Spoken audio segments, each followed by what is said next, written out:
And if we are not talking about the root of the problem, then we're not going to find a successful solution. Hi, everyone. Welcome to another episode of Conversations with Intent. Today, we are joined by Eden Garcia Balis, who is the CEO of Airport Marina Counseling Services. And she's going to talk about the differences between individual and family therapy and the all-important question of when do we actually need to go to therapy. So welcome, Eden. Thank you so much for joining us. You're welcome. I'm thrilled to be here.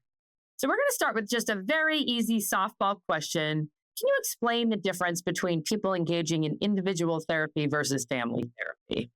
Absolutely. So the primary difference is scope and focus.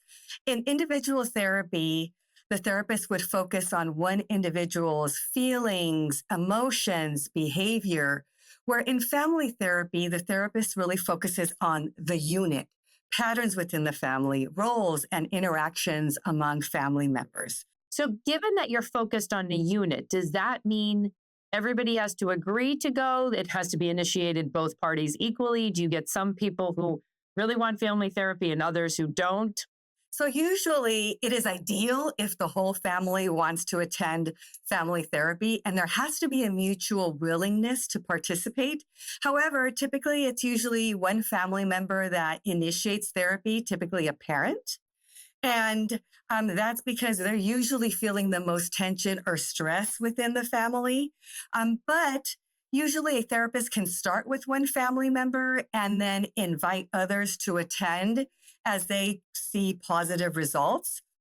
So an example could be if a mom really feels like there is problems with one of her children, she can start therapy first and learn how to cope with his feelings or behavior, how to not react, but, respond in an appropriate manner with the goal of then that the family sees, wow, things are changing. Maybe we do really want to come in as a family and see what, kind of positive impact it'll have on us. It's interesting because when I think about moms starting therapy first, as an example, we know the therapeutic alliance is so important. So is there a conflict if mom's already developed a relationship with a therapist? Let's say she's done 4 or 5 sessions and now she's bringing in spouse or she's bringing in child. Is there a risk that that person says, well, you already know my mom's story, you don't know me, or you're somehow on my mom's side? So when a therapist decides to engage in family therapy, there is training involved because it is very different than individual therapy. So a therapist learns how to ensure that she is not colluding with one family member over another. And when you bring other people in, it's really building that rapport with those new members. It's helping them ensure and see that everybody is important, that everybody has a chance to speak, that everybody's story is important. And also providing some psychoeducation around that as well with mom, letting her know that it's not, the therapist and her against the family, but rather the importance of the family unit. That all makes sense. I guess my question would be, do you typically see families who do this because there's been an absolute disaster in the family? There's been some tragic loss, there's been an issue of alcoholism, or do people go, like, what's the range of reasons somebody might say, I think it's time for us to see a therapist? There is a variety of ranges. It is typically when there is, a life event that does disrupt kind of the family system. And it does include divorce, addiction, chronic mental illness, or someone recently diagnosed with a mental health disorder, parenting disagreements, blended families, trauma or abuse. But some families just come in because they want to improve communication, because they just want to make sure that every family member is being heard. So it doesn't necessarily have to be, this traumatic life event. What cultural implications are there with family therapy? I'm imagining different people from different backgrounds may have different views on the role of family therapy. So that's a great question. And one of my favorite answers is it depends. And because it really does depend on the family unit, it really does depend on the culture. It really does depend on what the family is going through. It is important, though, to recognize those cultural differences and then see how you can, work with that. But I do see that, and you probably see this too, that that's really hard to kind of break break that barrier. Those cultural nuances, those just cultural implications can have this really long lasting impact. But I think it really does just take one family member to say, we're going to start therapy. I used to say that family therapy is like a baby mobile. If you think of a baby mobile where you move one piece, the whole mobile changes. It's really that same kind of concept in family therapy. Even if one person is going to therapy and they change their behavior, then they will also kind of motivate and even not even consciously the behavior of others. Is there a time where it's not appropriate to engage in family therapy? I think that if people aren't really ready to be really open to therapy, then it's not the right time. If people are still keeping secrets, if they're not really wanting to talk about the issue, then it's not going to be successful. It's really important to be open and honest in order for therapy to work. Interesting. And I guess with that, the question of how do you deal with resistance? Because I'm guessing it's a bit of a spectrum that like not everybody's going to come in with the same level of openness. Certain people may hold some things back, but over time become more open. Is there a process around that, or are there circumstances where you say, geez, as the referrals coming in, I can see this isn't working, we need to hold off? So with resistance, resistance is natural. People, of course, are going to be resistant, whether it's for fear, shame. But then it goes back to, if that person is not ready for therapy, then who in the house is? Another example is a mom who may feel like she's doing everything around the house, not getting support from her kids or her husband. And then she lashes out and she decides she's going to go to therapy. She wants everybody to go, but she's the only one who wants to go. The therapist will then work with her on better communication, assertiveness. So now mom may set better boundaries, may ask for more help. That then leads to her not yelling as much. And then the family's going, wow, look, mom's not yelling. We haven't had this outburst. Well, wait a minute. That's because we're helping out around, she's communicating more effectively. She's getting everybody else more engaged. And then they realize, you know what? This may be beneficial to the rest of the family. Talk about a case that you found particularly interesting that you've engaged with. Obviously not sharing identifying details, but one that you think is illustrative of some of the benefits, and maybe one that was more challenging, that it was an example of where family therapy wasn't a great match for a particular situation. One that I think is successful that comes to mind is a teenager that was dealing with depression and anxiety. And the parents really felt like they wanted to come into therapy and deal with his problem. He's the one who's depressed. He's the one who's anxious. And in family therapy, we discovered that the parents had all these unrealistic expectations on this child. And that was creating all this, anxiety and depression. And that was really kind of an aha moment for them, because they really thought it was his problem and that he didn't know how to cope with his emotions. When they were able to step back and realize they were putting a lot of undue pressure on this young man, they were able to look back and work together and set some realistic goals and expectations for their child. This in turn, led to less anxiety, less depression, more happiness, more, a harmonious home. And the parents were really surprised that they were actually part of the problem. And, that's really what systems therapy is about, is, looking at the family as a whole. So that's an interesting case that you described. I'm imagining that the family had reasons for these unrealistic expectations. What was the process by which they came to the conclusion? I mean, I've seen families when somebody comes in, even tearful children saying, gosh, I'm not going to be what you are, Dad. And parents having surprisingly, fairly, maybe aggressive is the wrong word, but no, you just need to work harder. No, if you tried this, if you tried, you could make it. What was the process by which this family recognized the unrealistic nature of their expectations? So, you bring up something really really powerful is like, yeah, looking at where is that coming from? And in family therapy, we discovered that these were immigrant parents, that they wanted their child to not work as hard as they had. And there was a lot of cultural components in here too. And they wanted just, for him to have a really, really good life. And the way that they saw to do that is through education. That if he went to college and got good grades, he could then earn a magnificent degree and then have a great job. And then they were able to see, oh my gosh, this is some of our own stuff. But then it also helped the child to realize that their parents were coming from a good place. It was this just really wanting him to have a better life.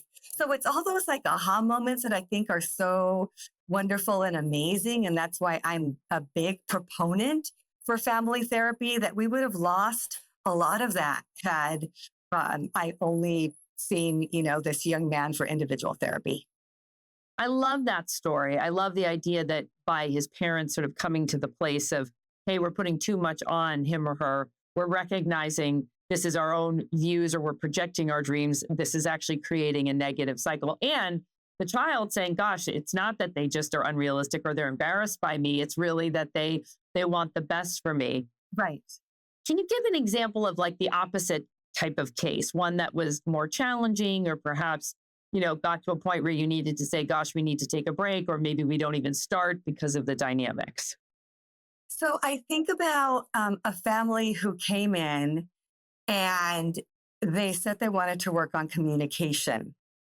And it was evident that there was something else at play, and I couldn't quite put my finger on it because they weren't talking about it. And so the first thing is to build rapport. So I thought, okay, let's continue to build rapport and see if we can get this family to open up, because clearly there's a family secret here. And I also know, I walk the walk and talk the talk, meaning I've also been in my own therapy. I've had my family. So I know how hard it is to, talk about just challenges and struggles that individuals and families are facing. So we continued on with more rapport, and it still seemed like we weren't getting to the root of the issue. So at that point, I did feel like I had enough rapport to talk to the family about the fact that I felt, I didn't want to use the word new because I really didn't, I didn't have concrete evidence that there was something else at play. That it looked to me like there was something else at play. And based on my professional opinion and working with parents, that there was, and families, that there was something they weren't telling me. And if we are not talking about the root of the problem, then we're not going to find a successful solution. And, unfortunately in this case, the family came back and said, I don't think we're ready for family therapy. And I wasn't going to push. I said, when you're ready, come back. There are other things that you can work on, but it looks to me like this is what everybody needs to be talking about. That secret that you're all holding is the key, because you came in with everybody saying, there was all this stress and addiction, there was all this other stuff going on. But I think that would have opened up just a lot of things that they weren't ready to deal with. So sometimes it's planting seeds, right? Sometimes it's knowing that this is what they need to work on, with the hope that eventually they will get there. I love that. I think sometimes it's interesting. It's so easy for us to kind of put everything else in the room than the one thing that we kind of know either subconsciously or consciously is driving negative behaviors. Right. What benefits have you seen overall from using family therapy? There are lots. There can be improved communication, more empathy and understanding for the other individuals in the family, like that example that I talked about with that young man and, all of his anxiety and depression. That also, then you also see a decrease in symptoms and better behavior. You also just see, more of a supportive environment, which I think is just so fantastic. I think it's also really important for folks to recognize, especially parents, what anxiety and what depression looks like in children and in adults, as well as teenagers, so that they can kind of, when they're reflecting on what's happening with me or what's happening with my child, realize that there's something at play. So with young kids, it tends to be physical ailments like headaches, stomach aches, clinginess. With teenagers, depression tends to manifest itself with more irritability, anger, being withdrawn. In adults, anxiety can be excessive worry. It can be feeling sweaty. It can be, you feel like your heart is pounding. Or depression can look like not wanting to get out of bed, being tired all the time. So if you are experiencing these symptoms or you're noticing that something's off with your child, something can be at play. And, for me, I always think that communication's first, even before calling a therapist. Like, what's at play? Just calling it out. Gosh, I noticed that you're having a lot of headaches lately. I wonder with the wondering questions, not like, I think this is it. What do you think is happening? Or I wonder what's at play. Being curious, opening with curiosity and then seeing what comes out of that. I know you're committed to serving underserved populations and making sure there's equal access to mental health, which I think is such a noble mission. In a prior life before intent, I ran a home for foster care kids, and talk about a population that, gosh, needed a lot of help, both themselves and their family systems. One of the things that struck me running that home was that sometimes it felt like we were playing almost whack-a-mole with all the different issues at play. You would have trauma, you would have substance use, you'd have abandonment issues, you would have one of them would impregnate a girlfriend, the list, criminal charges, school failures, all the list. And so one of my questions is, when you think about that demographic, people that don't unfortunately have access, maybe even stable access to basic necessity, housing, food, all those things, oftentimes family therapy is indicated, but it almost seems like a nice to have, not a need to have, or something that's impossible to logistically organize. What has been your experience with families in that predicament, where they're trying to basically survive every day, but at the same time, there's just a dire need based on the history of trauma or the way the relationships are manifesting themselves in the home for somebody to receive therapy? Right. Okay.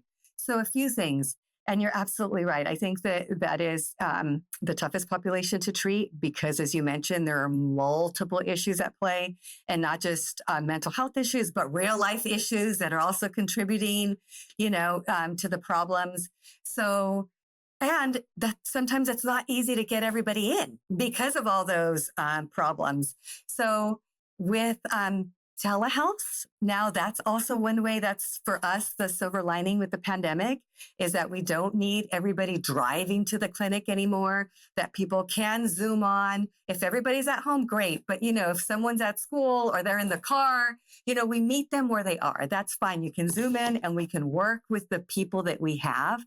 A lot of the time it is just working with individuals, not with families, unfortunately, because someone may be incarcerated, because dad has 2 jobs, because it's just not possible. And that's okay.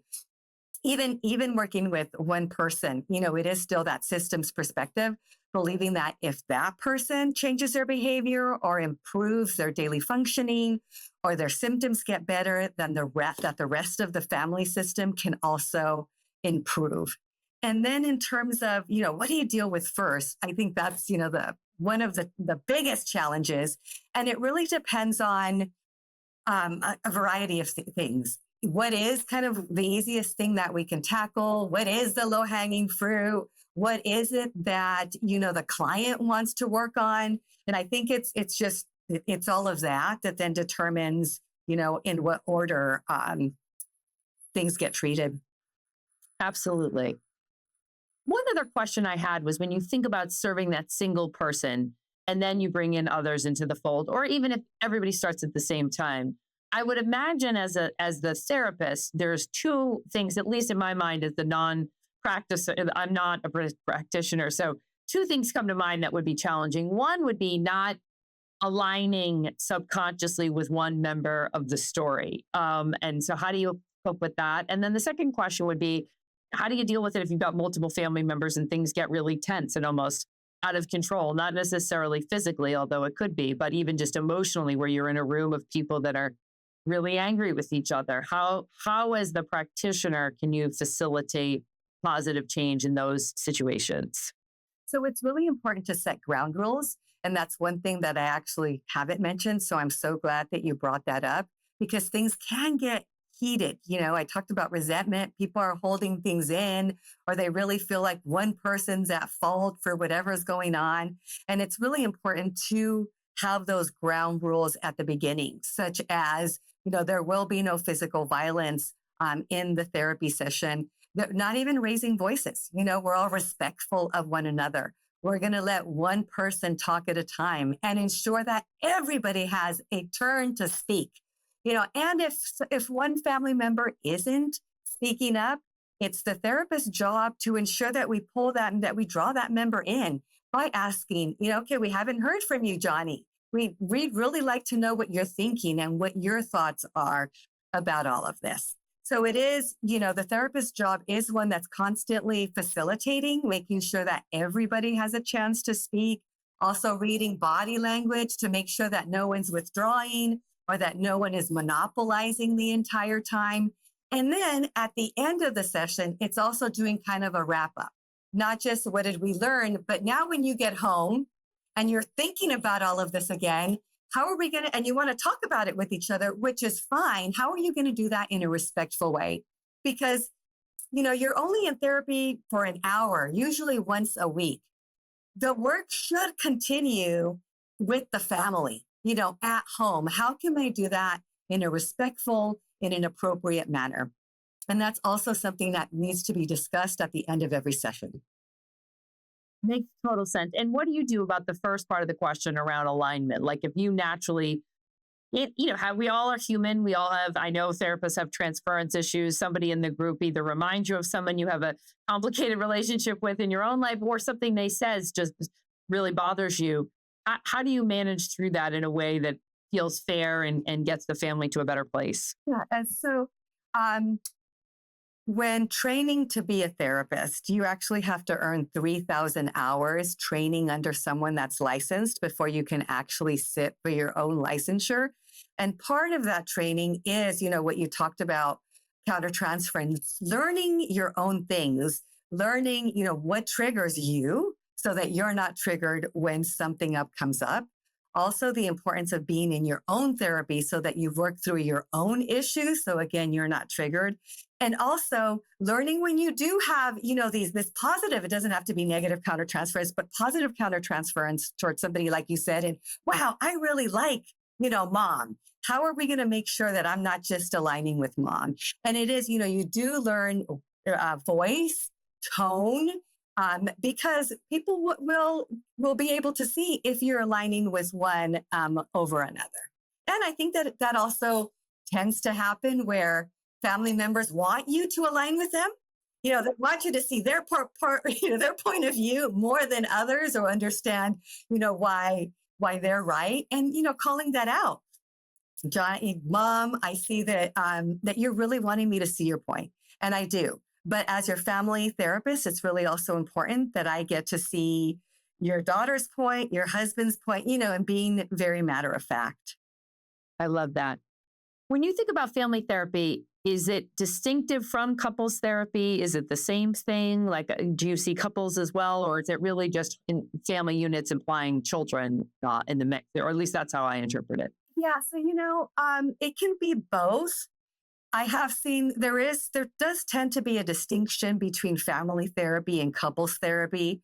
But I think that the only difference really is that there's two people, as opposed to more than that with the family, because couples do come in for the same kind of reasons, that they're feeling like their partner isn't listening, or their partner is depressed, or some couples just come in wanting to improve communication, or wanting to figure out how they're going to be on the same page with child rearing, even, before there's an issue. So I watched, it's probably not realistic, but that show Couples Therapy, and I was entranced, even as somebody who has been in the behavioral health space for a long time. But it was just interesting to see what issues were brought forward, which couples got stuck, which couples seemed to make progress. Do you have a sense as when a couple starts the process, or as a family starts the process, Gosh, I think we will make real progress here, or there's situations, I'm thinking particularly with couples, because it seems oftentimes like people are coming in when they're considering a separation or when they're separated and they're considering divorce. Are there situations that you can just tell almost immediately from the dynamic, gosh, this doesn't have a lot of hope for success? I try not to, because then my own countertransference is at play. And then I wonder if my interventions are because of, now what I have in my head. So my way of working is if they come in and they say they want their relationship to work, then okay, our goals are going to be for your relationship to work. And obviously to concretize that goal, right? That's a really broad goal. What is that going to look like if your relationship works? And then going from there. What do you do when goals are in misalignment? One party thinks they need to leave the marriage, the other wants to stay. One thinks they're too hard on the kids, the other one thinks they're too soft. And how, is there a process by which you bring people closer together? Is that the goal? Or is the goal to discover that there is no resolution? Like, how do you deal with that when people are really on opposite pages coming into the process? So I've seen it all. I've seen where they have been on completely different pages. And then I ask, okay, well, then we have two different goals here that are not in alignment. How is this going to work? This doesn't work. So what is going to be a mutual goal that you two can agree upon? Because we can't work with two conflicting goals. So I've seen where families, where couples do decide to figure out a mutual goal that they can work on together. And I've seen where they just can't figure it out. And then it's okay. Is this the right time for therapy?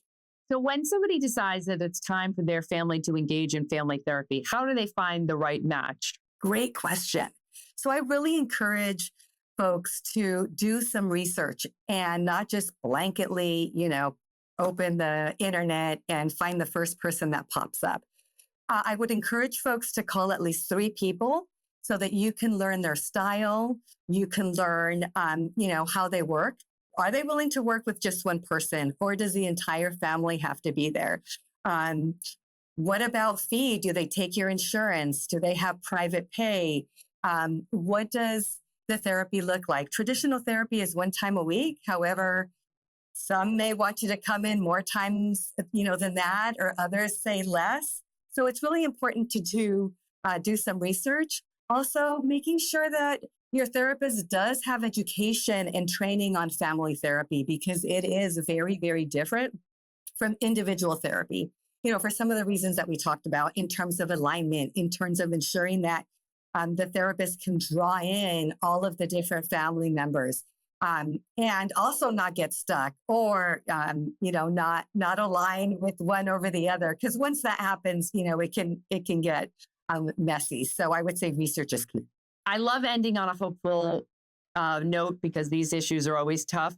So Eden, what gives you hope? Well, I have to tell you that family therapy really gives me hope. And I hope that doesn't sound hokey, because I really do believe in the process. I really do believe that systems can change, that it is, that the system is very, very powerful. And that if families are invested, that change can occur. Thank you, Eden, today for joining us on Conversations with Intent. And thank you to all our listeners and our viewers. If you were so inclined, please give us a positive rating on your podcast platform of choice. We are on all of them.